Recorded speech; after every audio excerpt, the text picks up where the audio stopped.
Aurelio Madrigal, Martín Ruiz, asesinados el 4 de enero en el Mastral.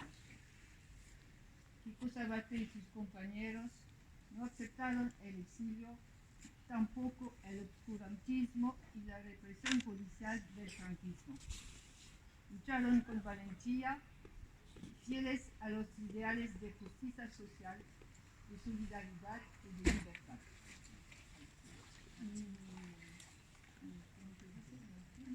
Sí. Va a leer un texto escrito por aquel punto negro que va avanzando sobre la nevada y la pendiente de la montaña es él. Tiene frío.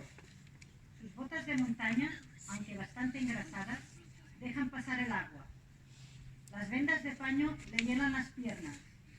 La chaqueta de cuero sigue protegiéndola todavía con el cuello recogido sobre la bufanda de las hijas. Con la boina encasquetada y con un palo en la mano, progresa lo más deprisa posible, porque está inquieto. La niebla va subiendo. Ya está, lo ahoga todo, y él no puede seguir. Arriesga a tropezar con los guardias de fronteras que le apunten y le peguen un tiro. En adelante, inmóvil, le entra de repente la ira. Levanta la cabeza hacia el cielo y suelta su predilecto taco. Me cago en Déu.